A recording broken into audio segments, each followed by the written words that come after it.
မင်္ဂလာပါခင်ဗျာကျွန်တော်တူတာပါဒါကတော့ Soccer ရဲ့ YouTube ဗီဒီယိုပဲပါတယ်ဆိုတော့ကျွန်တော်ဒီနေ့နည်းနည်းလေးတော့နောက်ကျအောင်ပါတယ်ဒါပေမဲ့ဒီနေ့ကတော့ညတစ်နာရီခွဲမှာစမှာဆိုတော့တိတ်တော့ကိစ္စမရှိပါဘူးဆိုတော့မနေ့ပြန်ကတော့10နာရီခွဲပွဲတွေဒီ17နာရီခွဲပွဲတွေပါတယ်ဆိုတော့ဒီအစောပွဲတွေရှိတဲ့နေ့ဆိုတော့ကျွန်တော်ဒီတက်ပို့ပြီးတော့စောစောလေးနေ့လည်လောက်ထဲကတက်လာခဲ့ပြီးပါမယ်ဆိုတော့ကျွန်တော်စပြီးတော့ဒီည30ပြည့်မဲ့ပွဲရတော့ကာတာနဲ့ဆွစ်ဇာလန်ပွဲစဉ်ဖြစ်ပါတယ်ဆိုတော့လက်ရှိဒီဆွစ်ဇာလန်တို့ရဲ့အုပ်စုကိုကြည့်မယ်ဆိုရင်သူတို့ဒီ Group B မှာဆွစ်ဇာလန်ဒီဝါရန်ကင်19နဲ့သူတို့ကအင်အားကြီးဆုံးအသင်းဖြစ်တယ်အမြင့်ဆုံးအသင်းဖြစ်တယ်ဆိုတော့ကာတာကတော့ဒါဒုတိယအနှိမ့်ဆုံးအသင်းဖြစ်တယ်ဗျာဘာလို့ဆိုတော့ဘော့စနီးယားကသူ့ထက်ပိုပြီးတော့ဝါရန်ကင်နှိမ့်ပါတယ်ဆိုတော့ကြည့်မယ်ဆိုရင်ကနေဒါညချီချော်သွားတဲ့အတွက်ဆွစ်ဇာလန်တို့ကလုံးဝ EECC ဆိုတဲ့အနေအထားမျိုးကိုရောက်သွားတယ်ဒါမှမဟုတ်ဆွစ်ဇာလန်အနေနဲ့လက်ရှိပေးထားတဲ့စီးရန်အရာကတော့နှလုံး50ပေါင်းမှာသုံးလုံးတည်နေပြန်ကာထားတဲ့အချက်ကိုကြည့်မယ်ဆိုရင်တစ်ဖက်ကကာတာကိုပြန်ရစရာအကြောင်းမရှိဘူးလို့တော့ယူဆပါတယ်ဒါတစ်ချက်ပါပြီးတော့ကျွန်တော်တို့ဒီဆွစ်ဇာလန်ရဲ့ line up ကိုကြည့်မယ်ဆိုရင်တော့ဆွစ်ဇာလန်ကကျွန်တော်တို့နဲ့ဒါတော်တော်လေးနီးစပ်တဲ့ကစားသမားတွေပါတယ် Ranis ကအမ်ပိုလိုတို့ဒီအရင်တော့ကဒါအာဆနယ်ကသူခု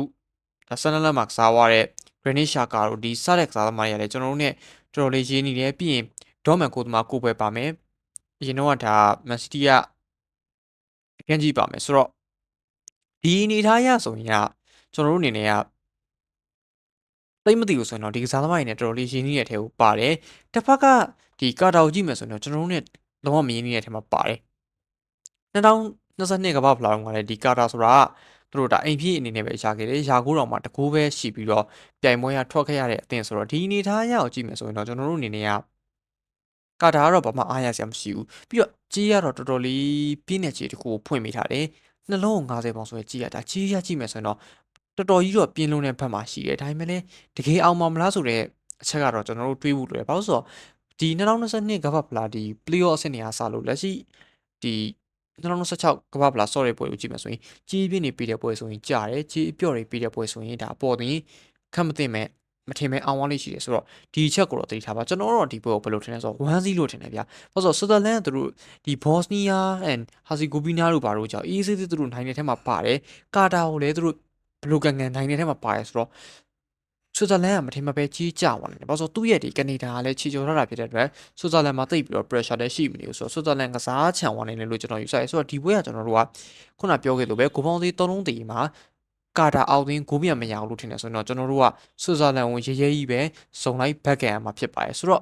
ဘဲကွက်အားတန်နဲ့ကွက်ကစားကြည့်ပေါ့ဗျာဘော်ဒီရောက်အားတန်နဲ့ဆိုရင်ကာတာကစားကြည့်ပါဂိုးပေါင်းအားတန်နဲ့ဆိုရင်တော့ဒါဂိုးပေါင်းကိုကစားကြည့်ပါဆိုတော့ကျွန်တော်နောက်တစ်ပွဲထပ်ပြီးတော့သုံးသပ်ပေးပါအောင်မယ်ဒီပွဲကတော့ဒီညအတွက်ပွဲကောင်းဖြစ်တဲ့ဘရာဇီးနဲ့မော်ရိုကိုရဲ့ပွဲစဉ်ဖြစ်ပါတယ်ဆိုတော့လက်ရှိမှာဘရာဇီးကသူတို့ကမ္ဘာ့အဆင့်6ဖြစ်တယ်မော်ရိုကိုကကမ္ဘာ့အဆင့်9ဆိုတော့10နဲ့အောက်တွေ့ကြမယ်ပေါ့ဗျာ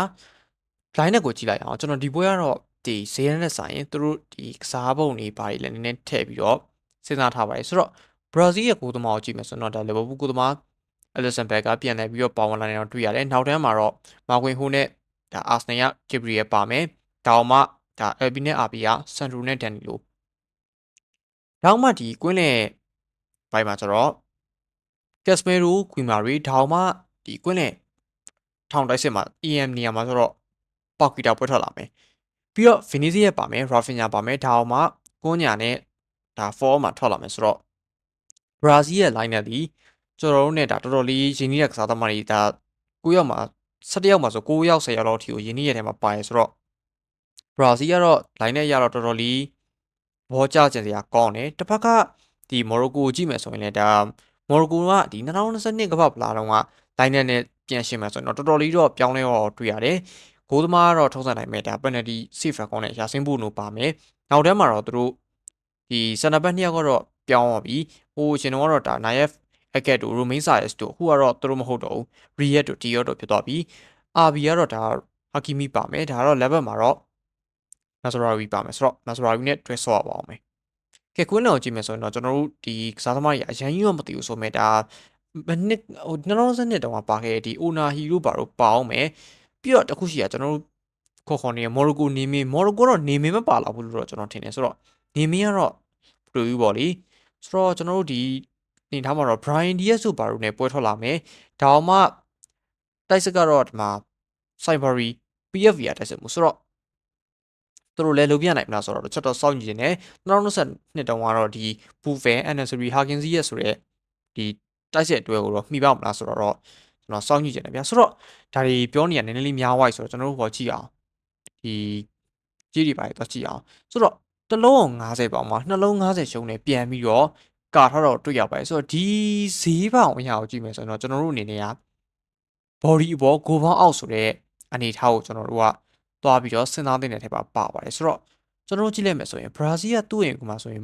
ဒီမော်ရိုကိုလုံးတည်လောက်ပြီးမှဖြစ်တယ်ကိုပေါင်းစီကတော့နှလုံးကို45ပြားရှုံးဆိုတဲ့အနေထားကြတော့ကြီးရတော့အရန်ကြီးတော့နှုတ်နေရမျိုးတော့မဟုတ်ပေမဲ့ဒီနှစ်သင်းရဲ့ကစားပုံအရာဆိုရင်တော့ကိုအောက်တော်အောင်မျိုးဖြစ်နိုင်တယ်မော်ရိုကိုကလည်းဘရာဇီးတို့တို့အရန်ကြီးဖွင့်မတိုက်လာဘူးဆိုတော့ပြောချင်တဲ့သဘောကဒါ3-2တွေပါတော့မလာနိုင်ဘူးလို့ကျွန်တော်ယူဆတယ်အရန်ကြီးကန်ဆိုတော့မှဒါကျွန်တော်တို့က2-1လို့ပါလို့ဖြစ်သွားမှာဗျာဆိုတော့ဂိုးပေါင်းကကျွန်တော်တို့က3လုံးဖြတ်မလား3လုံးအောင်ဖြတ်မလားဆိုတဲ့အနေအထားမျိုးကိုကြည့်ရမှာဖြစ်တယ်ဆိုတော့ကျွန်တော်ကတော့ဒီဘက်ကိုတော့ဂိုးပေါင်းအောက်လေးကိုပဲပို့ပြီးတော့သဘောကျပါတယ်ဒီ Ellison နဲ့ဒါရစင်းဘိုနိုတို့အပြည့်မဲ့ပွဲလို့လည်းကျွန်တော်ယူဆကြပါတယ်ဆိုတော့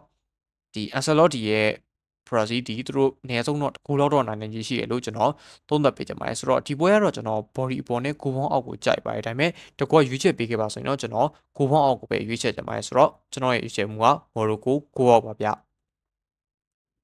ျဒီတပွဲကတော့ကျွန်တော်တော်တော်လေးရိုးရှင်းရှင်းလေးစဉ်းစားထားတဲ့ပွဲစဉ်ဖြစ်ပါတယ်ဆိုတော့ Scotland နဲ့ Haiti နဲ့ကစားမှာဖြစ်ပါတယ်။ Haiti ကတော့ဒါ Warrington 83ဖြစ်ပြီးတော့တော်တော်လေးနှိမ့်နေတဲ့ထဲမှာပါတယ်။ Scotland ကတော့လက်ရှိမှာ42ဆိုတော့သူတို့လည်းနှိမ့်နေဆိုတော့ညာလဲသူတို့ရဲ့ပြိုင်ဘက်ကတော်တော်လေးအားနည်းနေတာကိုတွေ့ရတယ်ဆိုတော့ Haiti ဘက်ကိုကြည့်မယ်ဆိုတော့ကျွန်တော်တို့အနေနဲ့ကတိရကစားသမားဆိုရင်တော့ဒီ Sunderland IC Door ပါမယ်။ဒီလောက်ပဲဗျ။ကျွန်တော်ကစားသမားကတော့အဲ့လောက်ကြီးလေရင်းနှီးကြမှာမဟုတ်ဘူး။ပြီးတော့ဒီဝူဘဟန်တန်ဘယ်လာကတ်တယောက်တော့ကျွန်တော်တို့နဲ့ဆိုရင်ဒါတိတ်မစိမ့်တဲ့ထဲမှာပါတယ်ဒါတော့မှအကုန်လုံးကဒီဝူဘဟန်တန်တို့ဘာတို့ကစားသမားတွေကိုတည်အောင်မှဆိုတော့ထားပါတော့ကျွန်တော်တို့ဒီ Scotland ကိုကြည့်လိုက်အောင် Scotland ကိုကြည့်မယ်ဆိုရင်တော့ကျွန်တော်တို့ကဒါ Robertson ပါမယ်နောက်တန်းဆိုရင်ဒါကျွန်တော်တို့ကြည့်မယ်ဆိုရင်ဒီ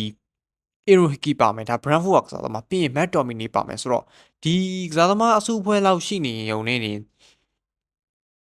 သူတို့ဒီ Scotland အနေနဲ့ကတော့မဆိုးလို့ပြောလို့ရတယ်ပြီးရင်ဘုံမောင်းက Christie ပါမယ်ဆိုတော့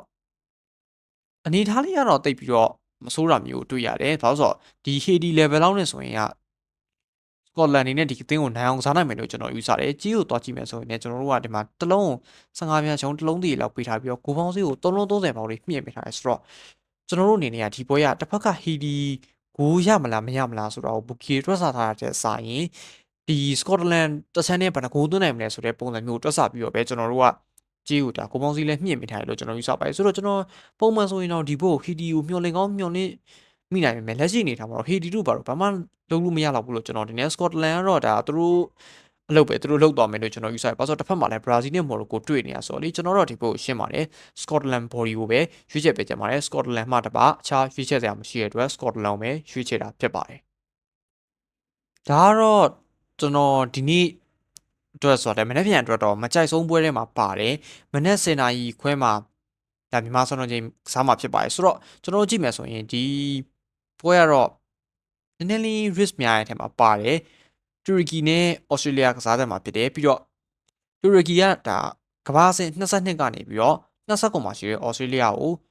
ကြီးအကျော်ပြန်ပြီးတော့ပေးထားတာဖြစ်ပါတယ်ဆိုတော့ပေးထားတဲ့ကြီးကတစ်လုံး50ပါမှာနှလုံး90ရှုံးနဲ့ပြန်ပြီးတော့ကာထားပါတယ်ဆိုတော့ကျွန်တော်ကြည့်မယ်ဆိုရင်ဘရာဇီးတောင်မှဒါမော်ရန်ဂင်တစ်ခုပဲတစ်စင်မဲ့ချတယ်တစ်စိတ်မှန်အောင်မဟုတ်ဘူးအထက်နဲ့အောက်ဖြစ်နေတဲ့6နဲ့9နဲ့ကိုလုံး45ပြပေါင်းတစ်လုံး50ပေါင်းလောက်ထွက်တယ်ဆိုရင်ဒီချိန်မှာ50နောက်ချနေတဲ့တူရကီကနည်းနည်းလေးဒီတက်ပို့ပြီးတော့ပေးတင်တယ်လို့ကျွန်တော်မြင်နေဆိုတော့ကျွန်တော်ကတော့ဒီဘက်ကိုတော့ကြေးရှူတောင်းတစ်ခုလေးအရာဟိုဩစတြေးလျဘက်ကနေစွန့်စားကြည့်ကြပါတယ်ဆိုတော့ဒီပွဲကတော့ကျွန်တော်နည်းနည်းလေးရိုးရှင်းရှင်းဟိုထပ်ပြီးတော့ရွှေ့ချတာဖြစ်ပါတယ်ဆိုတော့ဒီဩစတြေးလျကိုကြည့်မယ်ဆိုရင်လည်းကျွန်တော်တို့ ਨੇ ဂျင်းနီးကစားသမားလေးတွေပါပါတယ်ဒါအရင်တော့ကဒီကိုပင်ဟီကင်ကိုသမားဒါမက်သရူးရိုင်ယန်တို့ပြီးရင်ဟယ်ရီဆောက်တာတို့ဒီ22စပင်းရှေးနဲ့အာဗိုင်းတို့သူတို့ပါမယ်တစ်ဖက်ကိုကြည့်မယ်ဆိုရင်တော့ကျွန်တော်တို့တူရကီကတော့ဒါပို့ပြီးတော့ထိုးသားနဲ့ရင်းနှီးတဲ့ကစားသမားတွေပါမယ်ကီနန်ယီဒစ်အာရာကူလာကေဟန်နိုဂလူးဆိုတော့ဒီကစားသမားတွေနဲ့ကျတော့ပို့ပြီးတော့ကျွန်တော်တို့ ਨੇ ကရင်းနှီးနေပြီးရင်ဘရိုက်တန်ကကာတီယိုဂလူလည်းပါမယ်ဆိုတော့ထားပါတော့ဒါတွေကတော့ဆိုတော့ကျွန်တော်တို့ဒီပွဲကိုတော့ မဖြစ်မနေရွေးပေးပါဆိုရင်တော့ Australia body လေးကိုပဲရွေးချက်ပေးကြပါတယ်ဆိုတော့ကျွန်တော်ရဲ့သုံးသပ်ချက်ကို conclusion ဆွဲပြီးတော့ပြန်ပြောရမယ်ဆိုရင်တော့ပထမဆုံးပွဲကိုတော့ကာတာနဲ့ကိုပေါင်းအောက်ကိုဒါအားတန်ရကိုကစားကြည့်ကြဖို့အကြံပေးကြပါတယ်ဆိုတော့တပွဲကောင်းရွေးချက်မှုကိုရွေးချက်ပေးပါဆိုရင်တော့ကျွန်တော်ဘရာဇီးနဲ့မော်ရိုကိုတော့ကိုပေါင်းအောက်ကလေးကိုရွေးချက်ပေးခဲ့ကြပါတယ်ပြီးတော့နောက်ထပ်ကျွန်တော်ကြိုက်တာဆိုရင်တော့ပေါ်တတင်းလောက်ဆိုရင်တော့ Scotland ကြိုက်ပါတယ်ဘာလို့ဆို Scotland အနည်းဆုံးတစ်ခုလောက်တော့နိုင်မှာထင်ပါတယ်ဒါပေမဲ့နှစ်ခုလောက်ကိုပြတ်တော်မယ်ထင်ပါတယ်ဘာလို့ဆိုကိုပေါင်းစီ3လုံး30ပေါင်နဲ့ကာထားတာဆိုတော့လေတူရကီနဲ့ Australia ကတော့မဖြစ်မနေမောင်းနေတွဲကျင်တယ်ပါညာဆိုရင်တော့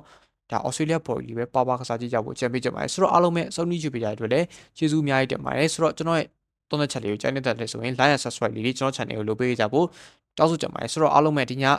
ဒါ D3 မှာစင်မြကြပါစေခင်ဗျာအားလုံးပဲနိုင်ရတဲ့လေစီတို့ရှောက်လန်းနိုင်ကြပါစေ